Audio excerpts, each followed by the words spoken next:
Good morning students. അപ്പോൾ കഴിഞ്ഞ ക്ലാസ്സിൽ നമ്മൾ നിർത്തിയിരുന്നത് ഫ്യൂസ് യൂണിറ്റ് എന്ന ടോപ്പിക്ക് എടുത്തുകൊണ്ടിരിക്കുമ്പോഴായിരുന്നു. ഓക്കെ, അപ്പോൾ നമ്മൾ 2 ടൈപ്പ് ഓഫ് ഫ്യൂസ് യൂണിറ്റ് പഠിച്ചിരുന്നു.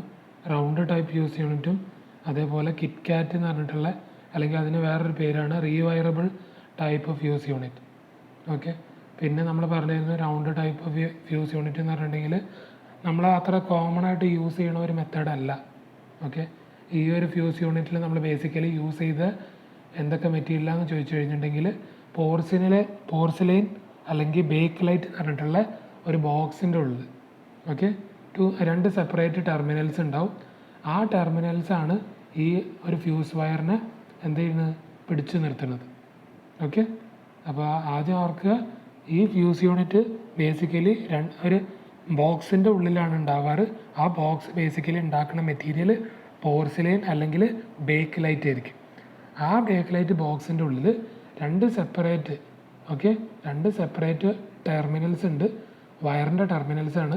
ആ വയറിൻ്റെ ടെർമിനൽസ് ആയിരിക്കും നമ്മളുടെ ഫ്യൂസ് വയറിനെ പിടിച്ചു നിർത്തണത്. അപ്പോൾ ഇത് നമ്മൾ ബേസിക്കലി മോസ്റ്റ് കോമൺ ആയിട്ട് ഉപയോഗിക്കാറില്ല. എന്തുകൊണ്ടാണ് എന്ന് ചോദിച്ചു കഴിഞ്ഞാൽ അതിൻ്റെ ബേസിക്കായിട്ട് വരുന്ന കാരണം, ഒരു ഭാഗം എപ്പോഴും എന്തായിരിക്കും, എനർജൈസ്ഡ് ആയിരിക്കും. എനർജൈസ്ഡ് എന്ന് പറഞ്ഞാൽ എന്താ, എപ്പോഴും അത് കൂടെ കറണ്ട് പോയോണ്ടിരിക്കും. അപ്പോൾ അങ്ങനെ കറണ്ട് പോയോണ്ടിരിക്കുമ്പോൾ ആർക്കെങ്കിലും എന്തെങ്കിലും ഫ്യൂസ് മാറ്റണം എന്ന രീതിയാണെങ്കിൽ, ആ ഫ്യൂസ് റീപ്ലേസ്മെൻറ്റ് ചെയ്യണമെങ്കിൽ അയാൾ എന്ത് ചെയ്യണം, ആ വർക്കർ സ്വാഭാവികമായിട്ട് ആ ലൈവ് വയറിനെ ടച്ച് ചെയ്യേണ്ടി വരും. ഓക്കെ, ലൈവ് മെയിൻ സ്വിച്ചിനെ ടച്ച് ചെയ്യേണ്ടി വരും. അപ്പോൾ അങ്ങനെ ആകുമ്പോൾ അതൊരു ബുദ്ധിമുട്ട് തന്നെയാണ്. ഓക്കെ, പിന്നെ പറയേണ്ടത് എന്താണ്, നമ്മളുടെ റീവയറബിൾ ടൈപ്പ് അല്ലെങ്കിൽ കിറ്റ് കാറ്റ് ടൈപ്പ് കഴിഞ്ഞ ക്ലാസ്സിൽ ഡിസ്കസ് ചെയ്ത ടോപ്പിക്കാണ്. പിന്നെ ഒരു കാര്യം കൂടി പറയാനുണ്ട്, ചിലപ്പോൾ നിങ്ങളുടെ എക്സാം 2 ആഴ്ചയ്ക്കുള്ളിൽ തന്നെ S6-ൻ്റെ എക്സാം സ്റ്റാർട്ട് ചെയ്യാൻ സാധ്യത ഉണ്ട്. ഓക്കെ, ഈ S4-ൻ്റെ എക്സാം കഴിഞ്ഞാലുടൻ ഏകദേശം നമ്മൾ പറയുകയാണെങ്കിൽ 27-ാം തീയതി മുതൽക്ക് ചിലപ്പോൾ നിങ്ങളുടെ ഫൈനൽ ഇയറിൻ്റെ S6-ൻ്റെ എക്സാം സ്റ്റാർട്ട് ചെയ്യാൻ സാധ്യത കൂടുതലാണ്. അപ്പോൾ എല്ലാവരും പ്രിപ്പയർഡ് ആയിട്ട് ഇരിക്കുക. ഓക്കെ, നിങ്ങളോട് പറഞ്ഞ കാര്യം തന്നെയായിരുന്നു, എക്സാംസൊക്കെ പെട്ടെന്ന് വരാൻ സാധ്യത കൂടുതലാണ് എന്നുള്ളത്. അപ്പോൾ ഒന്നും കൂടി 3 മൊഡ്യൂൾ സെറ്റായിട്ടിരിക്കുക. ഓക്കെ, നിങ്ങളുടെ ഇപ്പോൾ പരീക്ഷകൾ നടന്നുകൊണ്ടിരിക്കുന്ന പോലെ തന്നെ ആയിരിക്കും പരീക്ഷകൾ നടക്കാൻ സാധ്യത. അപ്പോൾ 3 മൊഡ്യൂൾ എന്തായാലും നിങ്ങൾ പഠിച്ചു തുടങ്ങുക. ഓക്കെ, ഇനിയൊരു ടൈം ഉണ്ടാവില്ല. നിങ്ങൾ ജൂനിയേഴ്സിൻ്റെ പോലെ തന്നെയാണ്. ജൂനിയേഴ്സിൻ്റെ എക്സാം ഇന്നലെ സ്റ്റാർട്ട് ചെയ്തിട്ടുണ്ട് അല്ലേ. ഫസ്റ്റ് എക്സാം സ്റ്റാർട്ട് ചെയ്തിരുന്നു. ഫസ്റ്റ് ഇയറിൻ്റെ എക്സാമും അതേപോലെ S4-ൻ്റെ എക്സാമും സ്റ്റാർട്ട് ചെയ്തിട്ടുണ്ടായിരുന്നു. അപ്പോൾ എല്ലാവരും ഒന്ന് പ്രിപ്പയർഡ് ആയിട്ടിരിക്കുക. ഇന്ന് നിങ്ങളുടെ എന്താ പറയുക, S3-ൻ്റെ എക്സാം സ്റ്റാർട്ട് ചെയ്യുകയാണ്. അപ്പോൾ പ്രിപ്പറേഷൻ്റെ ടൈം സ്റ്റാർട്ടായിട്ടുണ്ട്. നിങ്ങൾ ഇനിയും കളിച്ചിരിക്കുകയാണെങ്കിൽ നിങ്ങളുടെ സമയമാണ് പോണത്. ഏകദേശം 2 ആഴ്ചേൻ്റെ ഉള്ളിൽ നിങ്ങളുടെ പരീക്ഷ തീർക്കാനുള്ള സാധ്യതയാണ് കൂടുതലുള്ളത്. ഓക്കെ, അപ്പോൾ പെട്ടെന്നായിരിക്കും പരീക്ഷ. എന്താ വെച്ചാൽ നിങ്ങളുടെ പരീക്ഷേൻ്റെ ഇടയിൽ ഗ്യാപ്പ് വരാൻ സാധ്യത കുറവാണ്. എന്ന് വെച്ചിട്ടുണ്ടെങ്കിൽ ബാക്കിയുള്ള എക്സാംസൊക്കെ ഏകദേശം ഇപ്പം തന്നെ തീർക്കുകയാണ്. 23-ാം തീയതിനുള്ളിൽ ഇപ്പോൾ എന്താ പറയുക, എല്ലാ എക്സാംസും S1 മുതൽക്ക് S4 വരെയുള്ള എക്സാംസ് തീർക്കുകയാണ്. പിന്നെ S5-ൻ്റെ എക്സാം നടക്കാൻ സാധ്യത കുറവാണ്. S6-ൻ്റെ ആയിരിക്കും എക്സാംസ്. എന്താ വെച്ചാൽ S5-ൻ്റെ എക്സാം ആദ്യം നടന്നിരുന്നു അല്ലേ, 2 എക്സാം നടത്തിയിരുന്നു. അതുകൊണ്ട് അപ്പോൾ ഒന്ന് പറഞ്ഞു എന്നേ ഉള്ളൂ, ഒന്ന് ചൂടാവേണ്ട സമയമാണ്. ഓക്കെ, അപ്പോൾ കിറ്റ് കാറ്റ് ടൈപ്പ് കഴിഞ്ഞ ക്ലാസ്സിൽ ഡിസ്കസ് ചെയ്ത ടോപ്പിക് തന്നെയാണ്. നമ്മൾ മോസ്റ്റ് കോമൺ ആയിട്ട് ഹൗസ് വയറിംഗ് സിസ്റ്റമിൽ, വീടുകളിൽ യൂസ് ചെയ്യുന്ന സിസ്റ്റത്തിൽ മോസ്റ്റ് കോമൺ ആയിട്ട് നമ്മൾ ഉപയോഗിക്കുന്ന ഒരു സിസ്റ്റമാണ് നമ്മളുടെ റീവയറബിൾ ടൈപ്പ് അല്ലെങ്കിൽ കിറ്റ് കാറ്റ് ടൈപ്പ് എന്ന് പറഞ്ഞിട്ടുള്ള ടൈപ്പ്. ഓക്കെ, പിന്നെ എന്താണ് പറയേണ്ടത്, ഇതിലും ശരിക്കും പറഞ്ഞിട്ടുണ്ടെങ്കിൽ ഒരു പോർസിലെയിൻ്റെ ബേസ് ആയിരിക്കും. ആ ഒരു ഇതുണ്ടല്ലോ ബോക്സ്, നമ്മൾ കണ്ടിട്ടുണ്ടാവും സാധാരണ. ഇപ്പോൾ ഇവിടെ ഉണ്ടല്ലോ, അതിൻ്റെ ഫിഗർ ഉണ്ട് അവിടെ സൈഡിലായിട്ട്. ആ ബോക്സ് അത് തന്നെയാണ് ഈ പോർസിലെയിൻ എന്ന് പറഞ്ഞിട്ടുള്ള മെറ്റീരിയൽ. ഓക്കെ, അതിൻ്റെ ഉള്ളിലായിരിക്കും നമ്മളുടെ ഫ്യൂസ് യൂണിറ്റ് ഉണ്ടാവുക.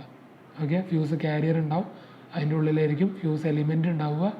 ഓക്കെ, അങ്ങനെയായിരിക്കും നമ്മൾ ഈ ഫ്യൂസ് വയർ എന്ന് പറഞ്ഞിട്ടുണ്ടെങ്കിൽ ബേസിക്കലി എന്തൊക്കെ മെറ്റീരിയലിൻ്റെ ആണെന്ന് ചോദിച്ചു കഴിഞ്ഞാൽ ലെഡ് ഉണ്ടാവും, ടിൻഡ് കോപ്പർ ഉണ്ട്, അലുമിനിയം ഉണ്ട്, alloy of tin and lead ഉണ്ട്. ഓക്കെ, ഈ 4 മെറ്റീരിയൽസ് ഉപയോഗിച്ചിട്ടാണ് നമ്മൾ ബേസിക്കലി ഉപയോഗിക്കാറ്, നമ്മളുടെ ഫ്യൂസ് വയർ ബേസിക്കലി നമ്മൾ ചെയ്യാറ്. ഓക്കെ, അപ്പോൾ ഈ ഫ്യൂസ് വയറിൻ്റെ ഏറ്റവും വലിയ ഒരു ഡിസഡ്വാൻറ്റേജ്, അത് അൺറിലയബിൾ ആയതിന് ബേസിക്കായിട്ടുള്ള കാരണം എന്തായിരുന്നു? ഞാൻ കഴിഞ്ഞ ക്ലാസ്സിൽ പറഞ്ഞ ഒരു കാരണം തന്നെയായിരുന്നു. എന്താണ്? നമ്മൾ റിന്യൂവൽ ചെയ്യുമ്പോൾ ഞാൻ പറഞ്ഞു നമ്മൾ തന്നെ ആയിരിക്കും വയറിങ്ങിൻ്റെ ആൾ ആയിട്ട് മാറുക. പൊതുവേ പണ്ട് കാലങ്ങളിലൊക്കെ ആണെങ്കിൽ നമ്മളുടെ തറവാട് വീടുകളിലൊക്കെ ആണെങ്കിൽ ഈ ഒരു ടൈപ്പ് ഓഫ് യൂണിറ്റാണ് നമ്മൾ ബേസിക്കലി കിറ്റ്കാറ്റ് ടൈപ്പ് യൂണിറ്റാണ് ബേസിക്കലി ഉണ്ടാവാറ്. Okay, rewirable type. അപ്പോൾ അഥവാ ഫ്യൂസ് അടിച്ച് പോയിട്ടുണ്ടെങ്കിൽ നമ്മൾ തന്നെയാണ് അത് മാറ്റാറ്.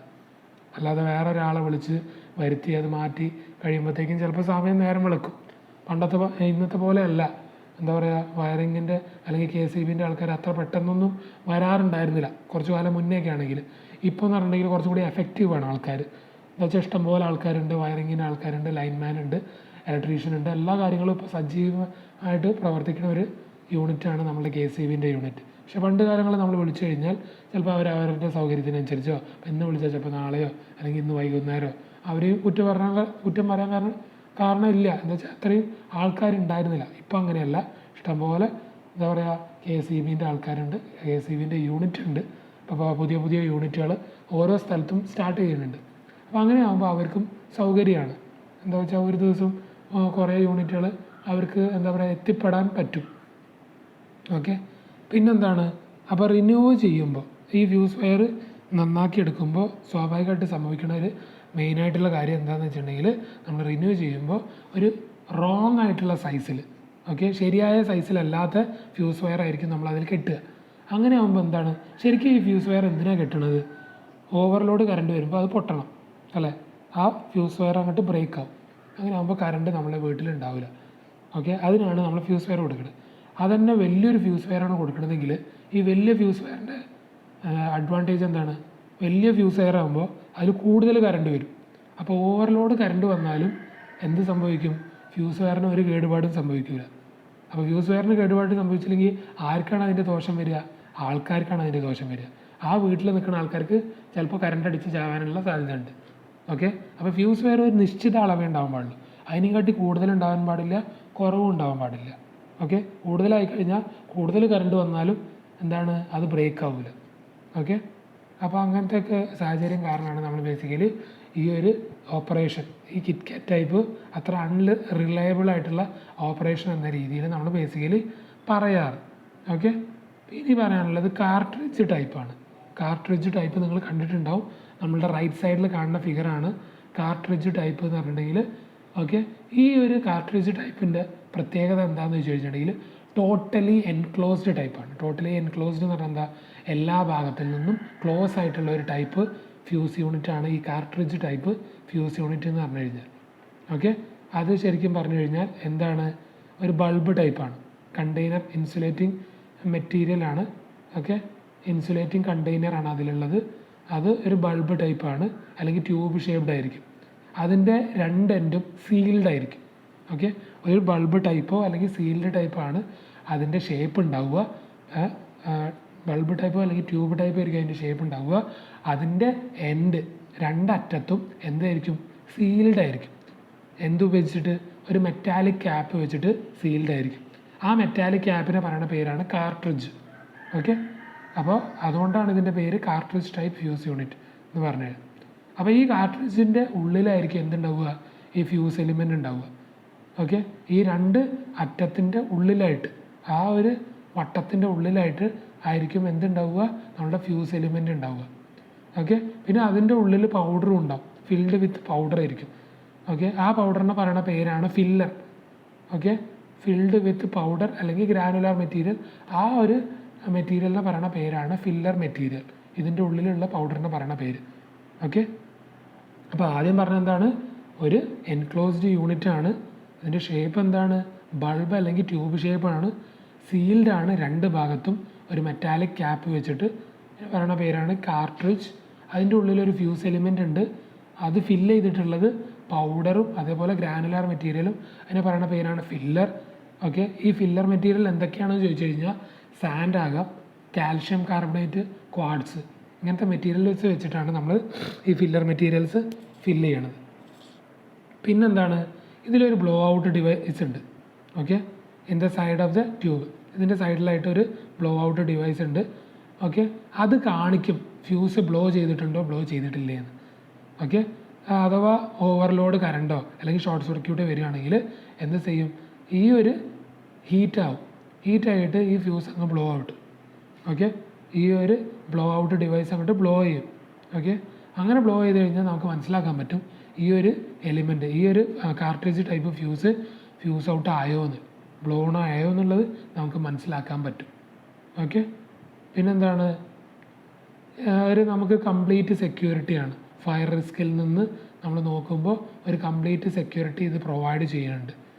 ഓക്കെ, അപ്പോൾ അങ്ങനത്തെ ഒരു ഓവർലോഡ് കറണ്ടൊക്കെ വരികയാണെങ്കിൽ പെട്ടെന്ന് നമുക്ക് മനസ്സിലാക്കാൻ പറ്റും ഇത് പോയില്ലേ എന്നുള്ളത്, ഇതിൻ്റെ യൂസ് കഴിഞ്ഞില്ലേ എന്നുള്ളത്. അപ്പോൾ ഇതിൻ്റെ മെയിനായിട്ടുള്ള പ്രശ്നം എന്താണെന്ന് വെച്ചിട്ടുണ്ടെങ്കിൽ ഇത് കംപ്ലീറ്റ് ആയിട്ട് റീപ്ലേസ് ചെയ്യേണ്ടി വരും.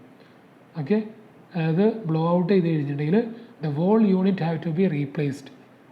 ഓക്കെ, അല്ലാതെ ഇതിൽ നമ്മൾ റീവയറബിൾ ടൈപ്പിൽ എന്താ പറഞ്ഞത്, ആ വയർ നമുക്കിങ്ങനെ മാറ്റിയാൽ മതി, ഫ്യൂസ് വയർ ഇങ്ങനെ മാറ്റിയാൽ മതി. പക്ഷേ ഈ ഒരു ടൈപ്പ് യൂണിറ്റിലാണെങ്കിൽ അത് ബ്ലോ ഔട്ട് ചെയ്ത് കഴിഞ്ഞാൽ അത് നമുക്ക് കംപ്ലീറ്റ് ആയിട്ട് ഈ കാർട്രിഡ്ജ് എടുത്ത് മാറ്റേണ്ടി വരും.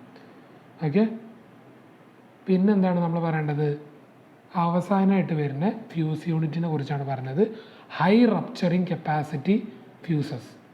Okay, high rupturing capacity fuses HRC എന്നാണ്. അപ്പോൾ നിങ്ങളുടെ ചില സമയത്ത് ക്വസ്റ്റ്യൻ പേപ്പറിൽ ചോദിക്കാറുണ്ട് HRCൻ്റെ ഫുൾ ഫോം എന്താണ്, ഹൈ റപ്ചറിങ് കപ്പാസിറ്റി ഫ്യൂസസ്. ഈ ശരിക്കും പറഞ്ഞിട്ടുണ്ടെങ്കിൽ ഈ ടൈപ്പ് ഓഫ് ഫ്യൂസ് നമ്മൾ ബേസിക്കലി ഉപയോഗിക്കുന്നത് മീഡിയം ആൻഡ് ഹൈ വോൾട്ടേജ്, ഭയങ്കര വോൾട്ടേജായിട്ട് കറണ്ട് പാസ് ചെയ്യുകയാണ്. ഓക്കെ, അങ്ങനത്തെ കറണ്ട് പാസ് ചെയ്യുന്ന സമയത്ത് നമുക്ക് ഈ ഒരു ഇതുവരെ പറഞ്ഞിട്ടുള്ള റീവയറബിൾ ടൈപ്പോ കാർട്രിഡ്ജ് ടൈപ്പോ അല്ലെങ്കിൽ റൗണ്ട് ടൈപ്പോ അതൊന്നും യൂസ് ചെയ്യാൻ പറ്റില്ല. അപ്പോൾ അങ്ങനത്തെ സാഹചര്യത്തിൽ നമ്മൾ എന്ത് ചെയ്തു, റിസർച്ച് വർക്കിലൂടെ കണ്ടുപിടിച്ച ഒരു ടൈപ്പ് ഓഫ് യൂണിറ്റാണ് എന്ത്, HRC ഫ്യൂസ് എന്ന് പറയുന്നത്. ഓക്കെ, ഇതിന് ഹൈ കറണ്ടിനെ വിത്ത്സ്റ്റാൻഡ് ചെയ്യാനുള്ള കപ്പാസിറ്റി ഉണ്ട്, ഹൈ സ്ട്രെസ്സിനെ വിത്ത്സ്റ്റാൻഡ് ചെയ്യാനുള്ള കപ്പാസിറ്റി ഉണ്ട്. ഓക്കെ, അപ്പോൾ അങ്ങനെ ആ ഒരു യൂണിറ്റിനെ പറയുന്ന പേരാണ് ഹൈ റപ്ചറിങ് കപ്പാസിറ്റി യൂണിറ്റ്. ഇത് നമ്മൾ ബേസിക്കലി റിസർച്ച് വർക്കിലൂടെയാണ് ഇങ്ങനത്തെ ഒക്കെ യൂണിറ്റ് നമ്മൾ കണ്ടുപിടിക്കാറ്. ഓക്കെ, അപ്പോൾ എന്താണ്, ഹൈ റപ്ചർ കപ്പാസിറ്റി ഫ്യൂസസ് ആണ് HRC ഫ്യൂസ് എന്ന രീതിയിൽ നമ്മൾ ബേസിക്കലി പറയാറ്. ഓക്കെ, പിന്നെ നമ്മൾ പറയേണ്ട കുറച്ച് ഇമ്പോർട്ടൻ്റ് ആയിട്ടുള്ള അഡ്വാൻറ്റേജ് എന്ന് പറഞ്ഞു കഴിഞ്ഞാൽ ഇതിന് മെയിൻ്റനൻസിൻ്റെ ആവശ്യം വരുന്നില്ല. ഓക്കെ, ചീപ്പറാണ്, അതർ ടൈപ്പ് ഓഫ് യൂണിറ്റ് വെച്ച് നോക്കുമ്പോൾ ചീപ്പറാണ്. പിന്നെന്താണ്, ഓപ്പറേഷൻ ക്വിക്കാണ്, പെട്ടെന്നായിരിക്കും ഇതിൻ്റെ ഓപ്പറേഷനുകളൊക്കെ. പിന്നെ അങ്ങനെ പെട്ടെന്നൊന്നും അത് കേട് വരാനുള്ള സാധ്യത കുറവാണ്. ഓക്കെ, പിന്നെന്താണ്, പിന്നെ അതേപോലെ തന്നെ capable of clearing high as well as low current. എത്ര ഹൈ ആണെങ്കിലും ലോ കറണ്ട് ആണെങ്കിലും അതിനെ വിത്ത്സ്റ്റാൻഡ് ചെയ്യാനുള്ള കപ്പാസിറ്റി ഇതിനുണ്ട്. പിന്നെ നല്ലതായിട്ട് റിലയബിൾ ആയിട്ടുള്ളൊരു ഓപ്പറേഷനാണ്. ഓക്കെ, പിന്നെന്താണ് പറയണത്, പിന്നെ HRCൻ്റെ കുറേ ഡിസഡ്വാൻറ്റേജസും ഉണ്ട്. ഇൻ്റർലോക്ക് ചെയ്യാൻ പറ്റൂല. പിന്നെന്താണ്, they are required to be replaced after each operation. ഓരോ ഓപ്പറേഷൻ കഴിഞ്ഞതിന് ശേഷവും ഇത് റീപ്ലേസ് ചെയ്യേണ്ട ആവശ്യം വരും. ഈ ഒരു റൈറ്റ് സൈഡിൽ കാണിച്ചിട്ടുള്ള ഫിഗറാണ് HRCൻ്റെ ഫിഗർ, ഇമ്പോർട്ടൻ്റ് ആണ്, ഒന്ന് പഠിച്ചു വെക്കുക. അതിൻ്റെ എൻഡുള്ളത് നമ്മളുടെ ബ്രാസിൻ്റെ ഒരു മെറ്റീരിയലാണ്, ബ്രാസ് എൻ്റെ ക്യാപ്പ് ഫ്യൂസിങ് എലിമെൻറ്റ് അതിൻ്റെ ഉള്ളിലാണ് ഉണ്ടാവുക. അപ്പോൾ ഇങ്ങനത്തെ ഒരു ഫിഗർ ഒന്ന് വരച്ച് ഒന്ന് നോക്കുക. ഓക്കെ, പിന്നെ പറയേണ്ട വേറൊരു കാര്യം എന്താണെന്ന് വെച്ച് കഴിഞ്ഞാൽ, ഇപ്പോൾ ഒരു 2 ഫിഗർ ഞാൻ തരാൻ പോവുകയാണ്. ആ ഫിഗറുകൾ നിങ്ങളുടെ നോട്ടിൽ വരച്ച് വയ്ക്കുക. ഉറപ്പായിട്ടും ഈ ഒരു ക്വസ്റ്റ്യൻ നിങ്ങളുടെ ക്വസ്റ്റ്യൻ പേപ്പറിൽ ചോദിച്ചിരിക്കും. പൈപ്പ് എർത്തിങ്ങും അതുകൂടാതെ തന്നെ പ്ലേറ്റ് എർത്തിങ്ങും. ഇതിൻ്റെ ഫിഗർ ഒന്ന് വരച്ച് വയ്ക്കുക. ടെക്സ്റ്റ് ബുക്കിൽ നിന്ന് എടുത്തൊരു ഫിഗറാണ്. ഓക്കെ, നല്ല വൃത്തിക്ക് ഒന്ന് വരച്ച് വയ്ക്കുക. ഈ ഡോട്ട് കറുപ്പിച്ച് കാണിച്ചിട്ടുള്ള പോർഷനൊന്നും അത്ര ഇമ്പോർട്ടൻ്റ് അല്ല. അതിൻ്റെ ഇൻറ്റീരിയർ, ആ പൈപ്പ് കണ്ടോ ഇങ്ങനെ പോണത്, അടിയിലൂടെ വരെ പോണ പൈപ്പ്, അതൊക്കെയാണ് കാണിക്കേണ്ടത്. ഓക്കെ, സൈഡിൽ നിന്ന് ഒരു പൈപ്പ് ഇങ്ങനെ വരുന്നുണ്ട്, ഉള്ളിലേക്ക് പോകുന്നുണ്ട്, പിന്നെ അടിയിലേക്ക് ഇങ്ങനെ പോണ ഒരു പോർഷൻ. ഓക്കെ, ഇത് പൈപ്പ് എർത്തിങ്ങിൻ്റെയാണ്.